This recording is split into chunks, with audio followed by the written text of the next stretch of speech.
Hello dear friends, ഇന്ന് ഞാൻ വന്നിട്ടുള്ളത് ഒരു സിമ്പിൾ ജ്യൂസ് റെസിപ്പി ആയിട്ടാണ്. റമദാനൊക്കെ ഇല്ലേ, അപ്പോൾ എല്ലാവരും വീട്ടിൽ ഡെയിലി ജ്യൂസ് ഉണ്ടാക്കാറുണ്ട്.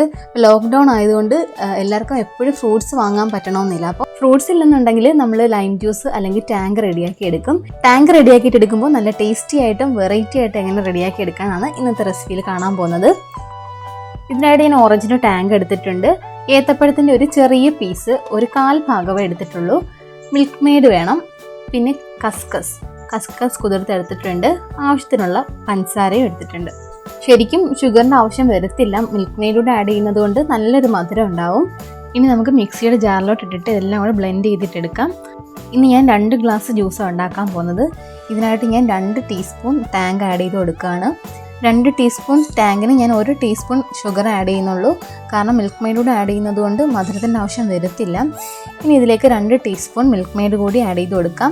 ഇപ്പം മിൽക്ക് മെയ്ഡ് ഇല്ലെന്നുണ്ടെങ്കിൽ നല്ല ഐസായിട്ടുള്ള പാൽ അല്ലെങ്കിൽ പാൽപ്പൊടി ഇട്ട് കൊടുത്താലും മതി. നിങ്ങളുടെ കയ്യിൽ ഏതാണോ ഉള്ളത് അതനുസരിച്ച് ചെയ്യുക.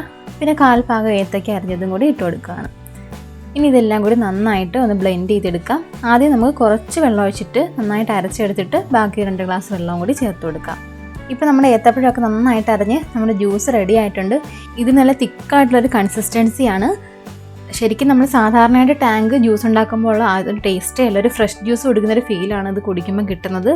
ഇനി 2 ഗ്ലാസ്സിലേക്ക് നമ്മുടെ ബ്ലാക്ക് കസ്കസ് കുതിർത്തത് കൂടി ആഡ് ചെയ്ത് നമ്മുടെ ജ്യൂസിനെ സെർവ് ചെയ്ത് കൊടുക്കാം. നോമ്പ് തുറക്കുമ്പോൾ മാത്രമല്ല, നമുക്ക് പെട്ടെന്ന് വീട്ടിലൊരു ഗസ്റ്റൊക്കെ വരുമ്പോൾ സാധാരണ ടാങ്ക് പൗഡർ മാത്രം ചേർത്തിട്ട് മിക്സ് ചെയ്ത് കൊടുക്കാതെ ഇതുപോലെ എന്തെങ്കിലും ഫ്രൂട്ട്സൊക്കെ ആഡ് ചെയ്ത് ജ്യൂസാക്കി കൊടുക്കാമെന്നുണ്ടെങ്കിൽ നല്ലൊരു വെറൈറ്റി ആയിട്ടുള്ളൊരു ഡ്രിങ്ക് ആയിരിക്കും. എല്ലാവർക്കും തീർച്ചയായിട്ടും ഇത് ഇഷ്ടപ്പെടും. നമ്മുടെ ടാങ്കിലേക്ക് മിൽക്ക് മെയ്ഡ് ചേർക്കുമ്പം ഇത് പിരിഞ്ഞു പോകത്തൊന്നുമില്ല. എത്ര മണിക്കൂർ വെച്ചിരുന്നാലും നല്ല ഫ്രഷ് ആയിട്ട് തന്നെ ഇരിക്കും. തണുപ്പ് വേണമെന്നുണ്ടെങ്കിൽ ഒരു ഐസ് ക്യൂബ് കൂടി ഇട്ട് കൊടുത്തിട്ട് നമുക്ക് കുടിക്കാവുന്നതാണ്. അപ്പോൾ ഇന്നത്തെ എൻ്റെ ഈ ജ്യൂസ് റെസിപ്പി എല്ലാവർക്കും ഇഷ്ടമായെന്ന് കരുതുന്നു. ഇന്നത്തെ എൻ്റെ വീഡിയോ ഇഷ്ടമായെങ്കിൽ എല്ലാവരും ലൈക്ക് ചെയ്യുക, നിങ്ങളുടെ ഫ്രണ്ട്സ് ആൻഡ് ഫാമിലിക്ക് ഷെയർ ചെയ്യുക. ഇതുവരെയും സബ്സ്ക്രൈബ് ചെയ്തിട്ടില്ലെങ്കിൽ സബ്സ്ക്രൈബ് ചെയ്ത് ആ സൈഡിലുള്ള ചെറിയ ബെൽ ബട്ടൺ കൂടി ഒന്ന് പ്രസ് ചെയ്യുക. Thank you for watching.